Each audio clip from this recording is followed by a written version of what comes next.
A hipótese da simulação e a interpretação do multiverso são duas teses exóticas sobre o mundo. As duas têm origem no universo acadêmico, né, mas ganharam muita atenção no público geral, né, através de filmes, séries, livros e reportagens sobre elas. A tese da simulação ela é pensada ali a partir de conceitos, né, associados a métodos computacionais, né, a simulação é um método computacional.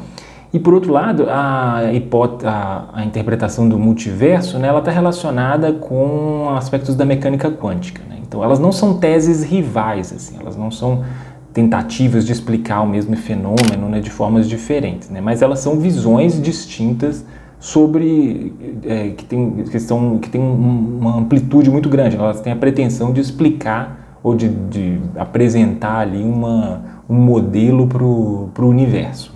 E como elas fazem isso de uma maneira bem exótica, bem criativa, né, elas acabam atraindo a atenção do público geral, né, apesar de ter uma origem lá na academia. Né? Então essa seria a semelhança entre essas duas teses. Né? Então nesse vídeo a gente vai falar sobre as duas, tá? Sobre a hipótese da simulação e sobre a interpretação do multiverso. A gente vai fazer também uma comparação entre elas, né, pensando assim em relevância, né, no universo acadêmico. Esse é o canal Cientificar, um canal de divulgação científica, que a gente vai falar sobre física, principalmente sobre física quântica, seus conceitos, suas aplicações. E se você gosta desses temas, se inscreva no canal. Esse YouTube vai te indicar os próximos vídeos que a gente postar aqui. Então, para a gente começar, né, vamos começar com a interpretação de muitos mundos, tá? Que é a interpretação do multiverso, né? Essa é uma interpretação que foi elaborada por um físico chamado Everett na década de 60. Né? E a intenção dele era tentar dar sentido para alguns resultados exóticos, estranhos da mecânica quântica. Então já é importante destacar isso, né? Que a ideia do multiverso, pelo menos no contexto da mecânica quântica, ela surge daí, né? Ela é uma interpretação da teoria. Né? E aí aqui vale a pena a gente parar um pouco e pensar o que seria isso? Né? Por que a mecânica quântica precisa de uma interpretação? Né? Por que a mecânica quântica, na verdade, existem várias interpretações para a mecânica quântica. Né? E isso não é muito normal nas teorias da física. Né? Se a gente pensar, por exemplo, nas teorias clássicas da física que a gente estuda na escola, por exemplo, né? A termodinâmica, eletromagnetismo, mecânica, provavelmente você nunca ouviu falar sobre uma interpretação da mecânica ou uma interpretação do eletromagnetismo. Né?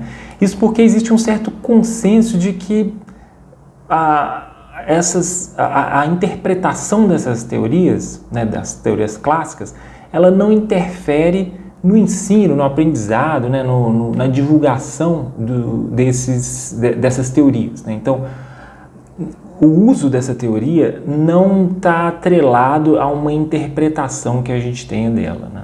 O que eu quero dizer com isso é o seguinte, né? Se você tiver interpretações que são opostas sobre elementos da mecânica, essas interpretações elas não vão interferir no desenvolvimento de um problema, por exemplo, na resolução de um problema. Então, na prática, não interessa qual é a nossa interpretação filosófica sobre um conceito como força, por exemplo. Né? Não interessa se você acha que a força tem um determinado caráter filosófico, sei lá, a força existe de fato no mundo ou a força é só um elemento matemático. Para a resolução de problemas da mecânica, isso não interessa. Tá? Então, para essas teorias clássicas, as interpretações elas não vão interferir exatamente na resolução dos problemas. Na mecânica quântica, a coisa é completamente diferente. Por isso é necessário, a mecânica quântica exige uma interpretação. O caso da mecânica quântica, né, a gente pode pensar que a mecânica quântica requer algum tipo de interpretação, porque os resultados dessa teoria eles são contraintuitivos, né, muito contraintuitivos. Né? Então, se na física clássica, por exemplo, na mecânica clássica, a gente consegue às vezes puxar ali alguma noção intuitiva, né, para pensar em algum problema, no caso da mecânica quântica a intuição não está disponível, né? Então a gente precisa realmente elaborar uma interpretação para ela. Então o caso da interpretação de muitos mundos é uma das interpretações é essa, né? A interpretação de muitos mundos que dá origem a essa noção de multiverso, né? Mas existem várias outras. Então, como é que funciona essa ideia do multiverso aí com origem na mecânica quântica, né?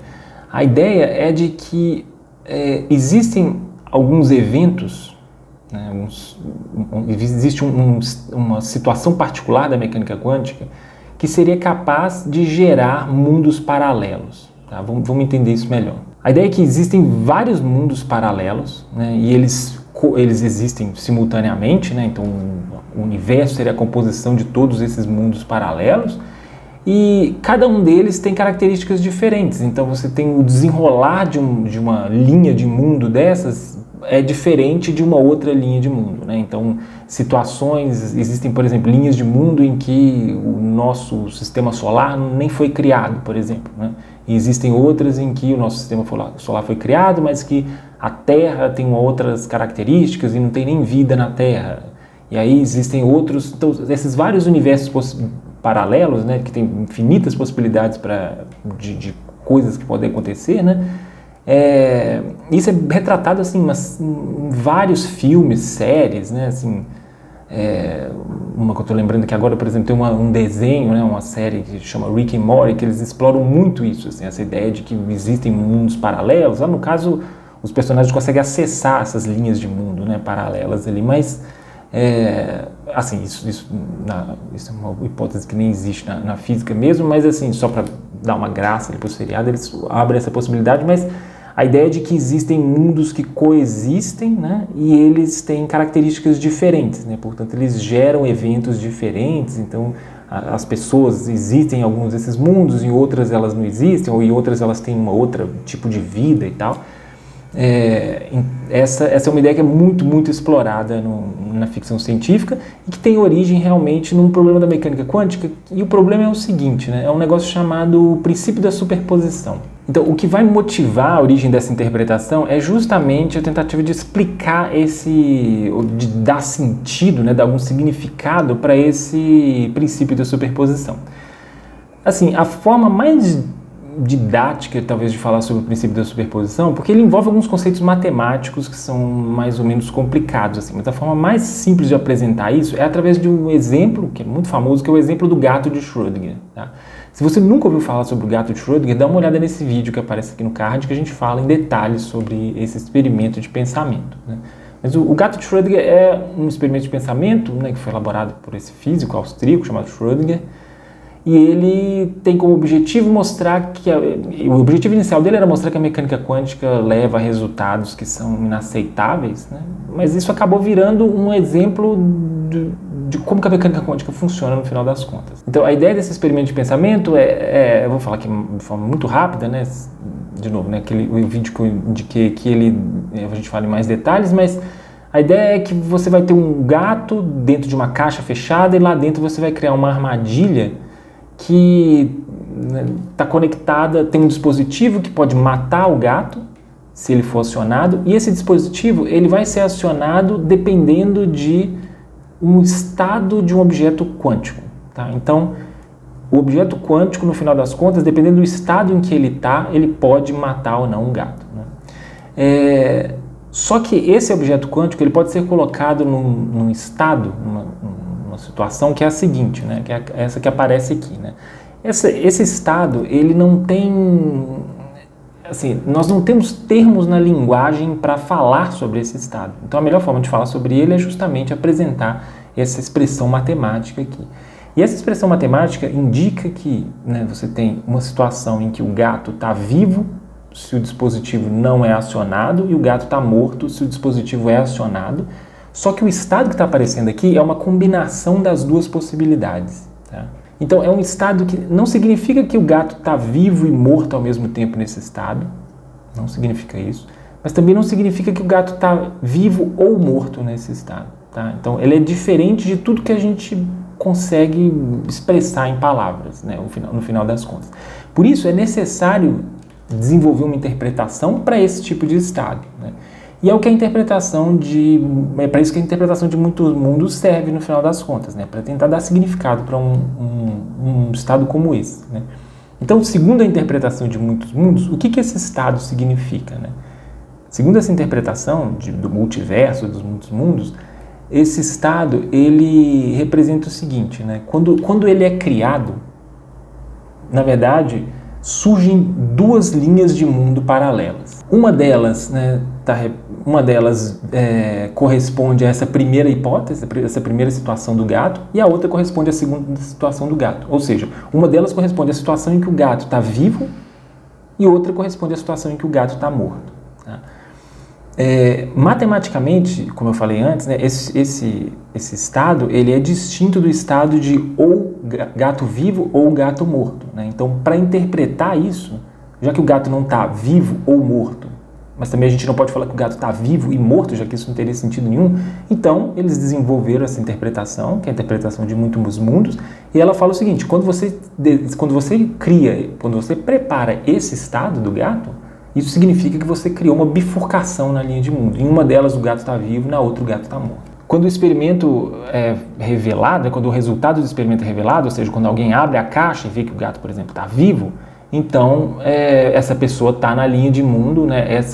Esse indivíduo está na linha de mundo que corresponde à linha de mundo do gato vivo. Então, segundo essa interpretação, a cada momento que é criada uma superposição de estados desse tipo, né, um estado de superposição tipo esse daqui, e isso acontece em vários momentos na natureza, mas a cada momento desses você tem uma criação de linhas de mundo paralelo, né, você tem a criação de mundos paralelos, e esses mundos vão ter lá um desenvolvimento diferente, né, assim, o caso, vamos pegar esse exemplo do gato, né? Em um dos mundos o gato está morto, no outro o gato está vivo, então são mundos diferentes e eles são criados por esse mecanismo aí da mecânica quântica. Notem que isso é uma interpretação que pretende falar sobre o mundo, né? Na filosofia isso tem um nome, né? Isso vai ser uma interpretação que tem um caráter ontológico. Isso porque você pode ter interpretações que são menos ousadas, né? Que não vão querer falar sobre o mundo, mas vão querer falar sobre a nossa forma de conhecer o mundo, né? Então elas não vão falar sobre como é o universo, como é o cosmos, mas elas vão falar sobre como nós conseguimos conhecer o cosmos, né? Sobre o nosso entendimento do mundo. Tá? Por exemplo, né, a interpretação que é adotada pela maior parte dos físicos, né, que é a interpretação da mecânica quântica, chamada interpretação de Copenhague, ela vai mais nessa linha, né? Ela fala sobre o nosso entendimento, nosso conhecimento sobre o mundo e não sobre o mundo em si. Mas existem interpretações que são essas de caráter ontológico, tipo essa interpretação de muitos mundos, que pretendem falar realmente do cosmos, né, em geral. É importante destacar que essa interpretação ela tem origem no universo acadêmico, ela ganha muito espaço, né, na cultura popular e tal, mas ela não é uma interpretação adotada majoritariamente. Assim, a maior parte dos físicos não considera essa uma boa interpretação para a mecânica quântica. Tá? Como eu falei antes, né, a interpretação que é adotada pela maioria dos físicos é a chamada interpretação de Copenhague. Tá? Nesse vídeo que aparece aqui no card, a gente fala em mais detalhes sobre essa interpretação de Copenhague. Um dos motivos, né, pelos quais os físicos não adotam a interpretação de muitos mundos é justamente o fato de que ela exige um certo compromisso ontológico muito exótico, né? Você tem que assumir o compromisso, você tem que adotar, né, a posição de que você tem que assumir que, sei lá, existem mundos paralelos, né, que esses mundos são criados o tempo inteiro e tal, que é algo assim complicado, né, que tem um certo peso metafísico que normalmente na ciência a gente não está muito a fim de comprar uma tese com uma metafísica tão forte assim, né? Então, se existem alternativas, e existem outras alternativas, né, os cientistas vão preferir aquelas que têm assim, compromissos menores, assim, mais suaves, né? Compromissos metafísicos mais leves, assim, né? Que não sejam tão pesados quanto esses. Então, a mecânica quântica ela acaba dando origem a essa visão de mundo, né? O desenvolvimento da mecânica quântica acabou permitindo essa visão de mundo proposta pelo Everest, né? Principalmente, né, pela interpretação dos muitos mundos, né? Ou interpretação do multiverso. Agora, um outro campo, né, da ciência propõe uma interpretação também muito exótica, né, mas que ganhou também muita atenção do público geral, que é justamente a hipótese da simulação. Como eu disse, elas não são hipóteses rivais, né, sei lá, daria até talvez para pensar numa combinação das duas, mas elas têm origens em campos distintos, né, do conhecimento. Então, a hipótese da simulação está mais associada ao campo da ciência da computação, talvez, né, assim, ou ferramentas que foram desenvolvidas pela ciência da computação.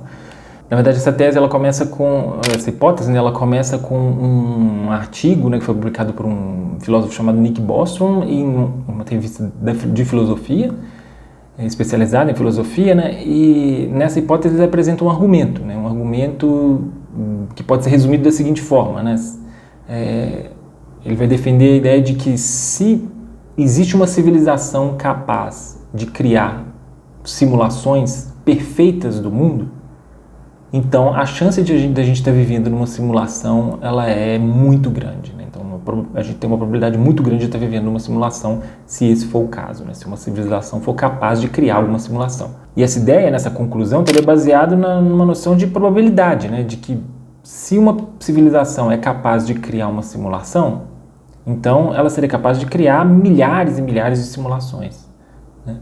Agora, existiria então uma realidade base, né, de onde surge essa civilização que é capaz de criar simulações. Então você tem uma realidade base e você tem milhares e milhares de simulações. E todas essas situações, né, tanto as simulações quanto a realidade base, são mundos tipo esse daqui que a gente está vivendo. Então a chance da gente estar vivendo o nosso mundo aqui ser uma simulação é maior, porque existem mais simulações, né? Só existe uma realidade base e existem várias simulações. Então esse é o argumento, assim, de forma bem resumida, né, do que seria esse argumento da simulação. E essa hipótese da simulação, ela apresenta uma outra visão de mundo, né, talvez tão exótica, né, quanto a teoria do multiverso, né, mas ela tem uma relevância, acontece que essa hipótese da simulação tem uma relevância muito menor no mundo acadêmico, né, quando comparada com a hipótese do multiverso. As duas são muito conhecidas, assim, pelo público geral, né, tem vários filmes que vão usar ideias parecidas, né, mas no mundo acadêmico a hipótese a interpretação de muitos mundos, né, ela surge por uma necessidade de dar algum tipo de significado para a mecânica quântica, né? Então existe um ambiente ali mais propício para teses desse tipo, né? Então você tem várias interpretações, como eu falei, né? Você tem uma interpretação dominante, que é a de Copenhague, mas existem várias outras, e existem grupos de pesquisa que realmente estudam a interpretação de muitos mundos, por exemplo, né? Então que levam a sério essa interpretação, e aí você tem lá uma série de grupos de pesquisa que vão realmente se concentrar tentar desenvolver e elaborar ideias a partir dessa interpretação. Já a hipótese da simulação, ela surge num ambiente que é menos propício, né, para ela se desenvolver, de ser adotada como algo relevante, né, porque ela não está tentando resolver um problema específico, né, de uma área, de um certo nicho ali, né, ela vai ser uma hipótese super geral, né, então ela vai ter ali a concorrência de várias outras interpretações que são consagradas na filosofia, né, e que são ela tem menos custos a gente não precisa adotar, né, se comprometer com ideias tão exóticas quanto a que essa teoria apresenta, né, como a que essa hipótese apresenta. Então, nesse sentido, ela tem ali uma certa dificuldade para encontrar ali um campo de desenvolvimento no universo acadêmico, né? Já no público geral, ela tem um grande sucesso porque ela é uma hipótese super criativa, né? E ela vai dialogar ali com elementos contemporâneos, né? Então, assim, ela pode ser até ilustrada por filmes recentes e tal, então as pessoas têm realmente muito interesse nessa hipótese, né? Já no mundo acadêmico isso não acontece com tanta intensidade assim. Então, assim, essas hipóteses fortes, né, essas teses fortes que exigem um compromisso metafísico muito pesado, assim, para que elas tenham um sucesso no mundo acadêmico, né, elas precisam ter, assim, elas precisam ter ali algum lastro, algum vínculo com questões que são realmente essenciais para o conhecimento, né? Então, não é fácil, né, você emplacar uma tese tão exótica quanto essas duas, né? Tanto a hipótese da simulação quanto a interpretação do multiverso, né? Elas encontram resistência justamente porque elas vão ali exigir um certo compromisso, né, que é muito pesado para ser assumido, né? Então, por exemplo, no campo da ciência, né, principalmente, a gente vai ter uma preferência por ideias, né, e teorias que sejam menos que tenham menos elementos exóticos, né? Então, teorias que possam explicar ou dar significado para o mundo, né, mas de uma forma mais leve, né, que exija crenças ou que exija a adoção de certos conceitos que sejam mais simples, né, menos complicados e exóticos como essas duas apresentam. Assim, isso não significa que essas teses são refutadas pela ciência ou pela filosofia, né? Assim, como não existem elementos empíricos ali associados a elas, né, a gente não pode refutar essas teses porque a gente não consegue testar essas teses na natureza. A gente consegue fazer um experimento que vai testar essas hipóteses, né? Tanto a hipótese da simulação quanto a interpretação do multiverso, né? Elas se adaptam aos resultados experimentais que nós temos disponíveis, né? Então elas não contradizem nenhum experimento e também não é possível elaborar um experimento que vai testar essas teorias, né? Que vai, sei lá, tentar falsear essas teorias ou que vai tentar refutar essas teorias. Portanto, a gente não consegue refutá-las, mas se a gente for adotar lá uma visão de mundo, a gente vai tentar adotar uma visão de mundo um pouco mais simples do que essas que são expressas por essas hipóteses.